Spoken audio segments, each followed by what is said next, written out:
સોઢારાયની ચિંતા દૂર કરશે. રાજકુમારી નેતલદેને જરૂર ઉદ્ધાર કરશે.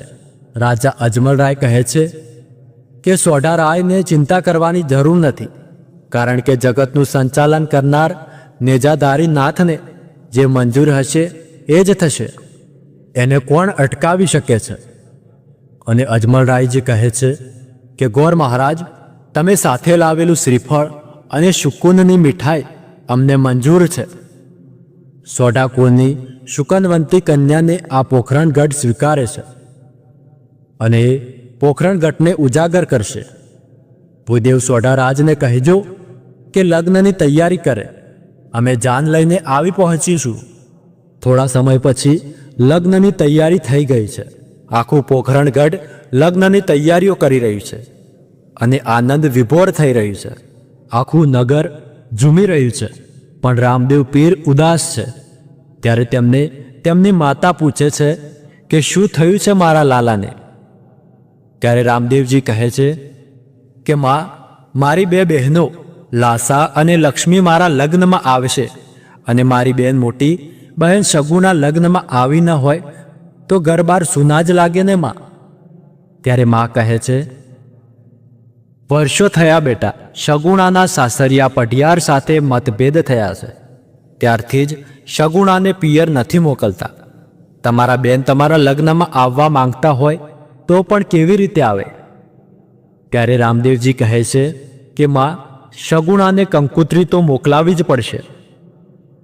ત્યારે માં કહે છે કે બેટા, લગ્ન નજીક આવી ગયા છે.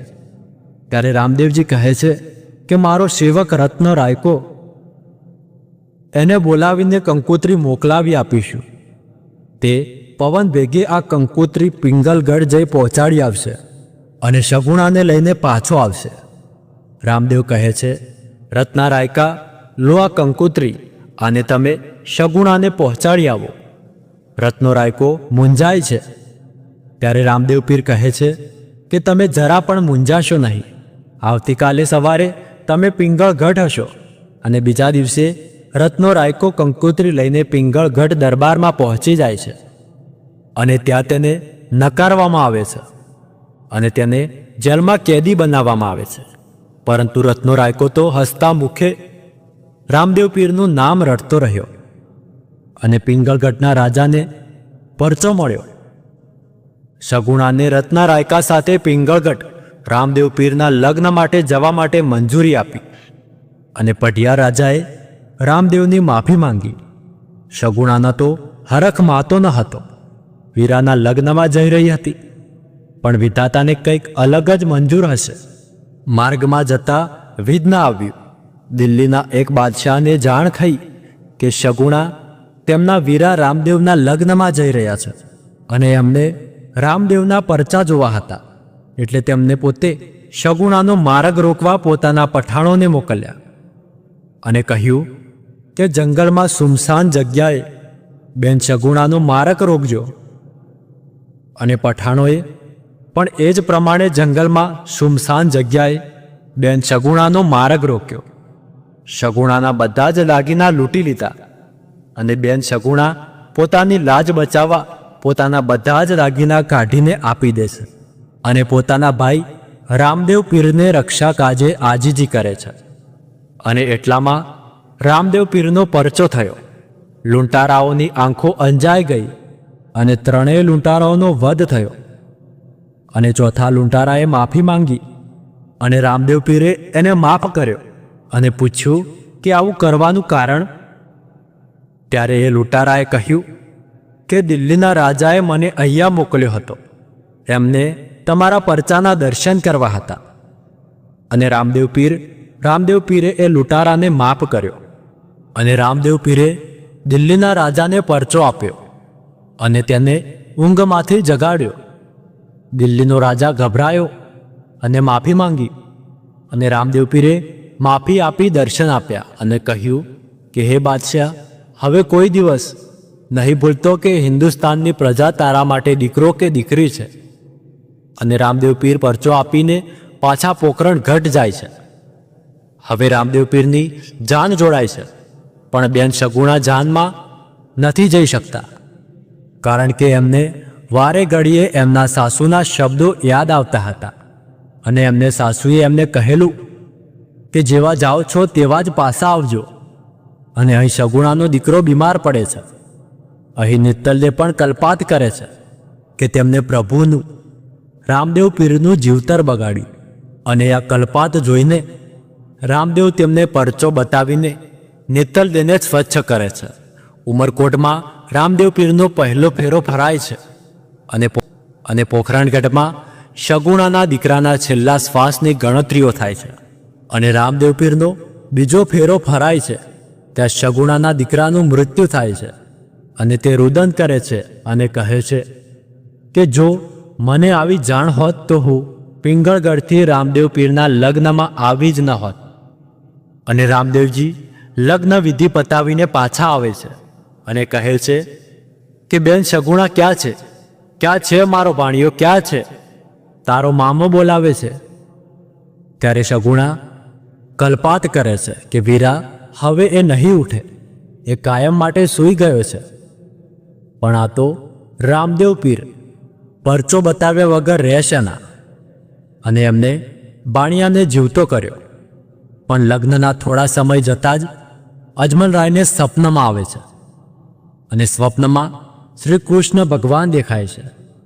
એ એમની સાથે વાત જ કરી રહ્યા છે અને ત્યાં લીલુડા ઘોડે રામદેવ પીર સવાર થઈને આવે છે અને કૃષ્ણ ભગવાનમાં સમાઈ જાય છે.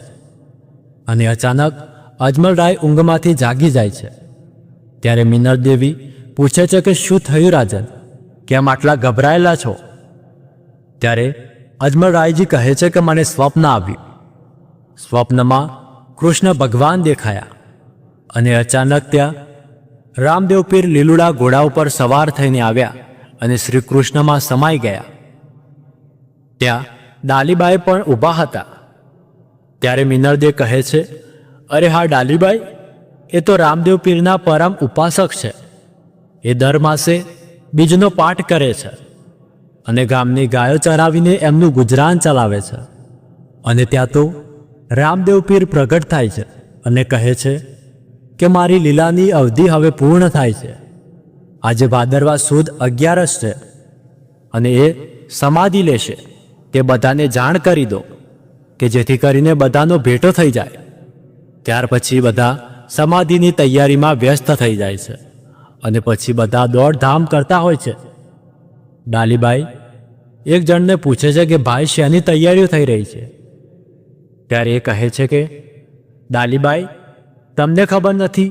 તમે તો રામદેવ પીરના પરમ ઉપાસક છો, તમે એમના ભક્ત છો, તો તમને જાણ નથી કે રામદેવ પીર ભાદરવા સુદ 11ના દિવસે સમાધિ લઈ રહ્યા છે. આ એની તૈયારીઓ થઈ રહી છે. અને ડાલીબાઈને આ વાતની જાણ થતાં એ રામદેવ પીર પાસે આવે છે અને કહે છે કે ભૂલી ગયા મને? તમારી ભગતને ભૂલી ગયા?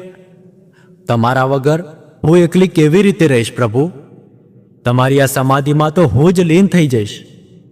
ત્યારે ત્યાં ઉપસ્થિત લોકોએ કહ્યું કે અરે આ સમાધિ તો રામદેવ પીરની છે, તમે આમાં કેવી રીતે સમાધિ લેશો? ત્યારે ડાલીબાઈએ કહ્યું કે મારો ત્રિકમનો ઘા, અને જો એમાંથી કાંક્ષી દોરો અને ચૂડી નીકળે તો માનજો કે આ મારી સમાધિ છે, અને જો એમાંથી પીતાંબર નીકળે તો માનજો કે આ રામદેવ પીરની સમાધિ છે. અને ત્યાં ઉપસ્થિત ભક્તજનોમાંથી એક ભક્તજને ત્રિકમનો ઘા કર્યો અને અંદરથી કાંક્ષી દોરો અને ચૂડી નીકળ્યા. અને પછી ડાલીબાઈએ એમાં સમાધિ લીધી. અને રામદેવ પીરે તેમને વચન આપ્યું કે ડાલીબાઈ, ભાદરવી સુદ 9 તમે સમાધિ લીધી અને ભાદરવી સુદ 11ના દિવસે તમારાથી 10 ફૂટ દૂર મારી સમાધિ હશે. હું સમાધિ લીન થઈ જઈશ. અને આટલું સાંભળીને ડાલીબાઈ સમાધિ લીન થઈ ગયા. પછી 11નો દિવસ આવ્યો, રામદેવ પીરની સમાધિ લેવાનો દિવસ. અને રામદેવ પીરે છેલ્લું વચન આપ્યું કે દર વર્ષે મહા અને ભાદરવા સુદ માસના 10મ અને 11નો રણુજામાં મેળો ભરજો. ત્યારથી જ રણુજામાં રામદેવ પીરનો મેળો ભરાય છે અને ત્યારથી જ રામદેવ પીર રણુજાવાળો નામથી પ્રસિદ્ધ થાય છે. જ્યાં જ્યાં ગુગળનો ધૂપ અને ધોળી ધજા ફરકતી હશે, ત્યાં હું હાજર રહીશ, ભક્તોના ભેળો રહીશ અને તેમના અણધાર્યા બધા જ કામ સફળતાપૂર્વક પૂર્ણ કરીશ. આટલું વચન આપીને રામદેવ પીરે સમાધિ લીધી અને ત્યારથી લઈને આજ સુધી ભાદરવી સુદ 11ના દિવસે રણુજામાં મેળો ભરાય છે. તો આ હતી રામાપીરના જન્મથી લઈને સમાધિ સુધીની સંપૂર્ણ કથા. તો હવે જાણીએ રામદેવ પીરના નોરતા વિશે. બાબા રામદેવ પીરનું વ્રત ભાદરવી સુદ બીજથી લઈને 11 સુધી કરવામાં આવે છે. કહેવાય છે કે કળિયુગમાં રામદેવ પીર જ હાજરા હાજુર દેવ છે અને એટલે જ તે હાજરા હાજુર દેવ તરીકે પણ પૂજાય છે. આ વ્રતમાં નકરોડા ઉપવાસ કરવામાં આવે છે અને નકરોડા ઉપવાસ ન થઈ શકે તો એક ટાણું પણ કરી શકાય છે.